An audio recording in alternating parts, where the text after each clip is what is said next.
দর্শক, আমি এখন দাঁড়িয়ে কথা বলছি ঢাকা মহানগর গোয়েন্দা পুলিশের কার্যালয় ডিবি অফিসের সামনে থেকে দাঁড়িয়ে কথা বলছি। আপনারা জানেন যে গত 5 আগস্ট সরকার পরিবর্তনের পরে আওয়ামী লীগের তৎকালীন সরকার দলীয় দল আওয়ামী লীগের শীর্ষ নেতা, সাবেক এমপি, মন্ত্রী এবং প্রতিমন্ত্রী সহ অনেকেই গ্রেপ্তার হচ্ছেন।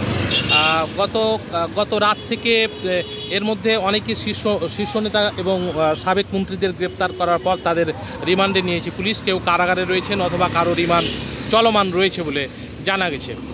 গত রাতে 3 জন ভিআইপিকে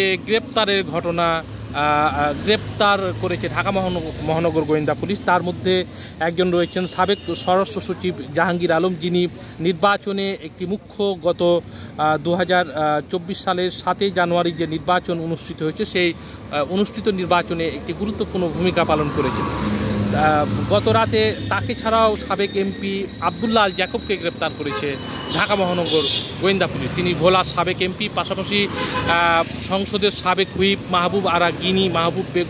মাহবুবা বেগম গিনিকেও গ্রেপ্তার করেছে ঢাকা মহানগর গোয়েন্দা পুলিশ। এই 3 জনকে গ্রেপ্তার করে তাদের ঢাকা মহানগর পুলিশের কার্যালয়ে নিয়ে আসা হয়েছে বলে জানা গেছে।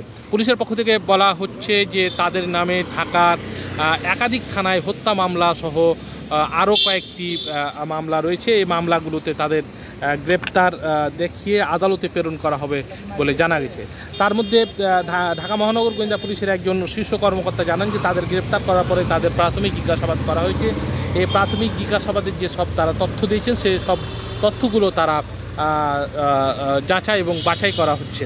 পাশাপাশি এই মামলায় এই 3 জন ভিআইপিকে গ্রেপ্তার করা হয়েছে, এই মামলায় আরও কয়েকজন ভিআইপির নাম রয়েছে। কিন্তু ঢাকা মহানগর পুলিশের পক্ষ থেকে জানানো হয়েছে যে তাদের বিভিন্ন স্থানে তাদেরকে গ্রেপ্তার করার জন্য অভিযান চালানো হলেও তাদেরকে এখনও পর্যন্ত গ্রেপ্তার করা যায়নি, তবে তাদেরকে পুলিশ খুঁজছে।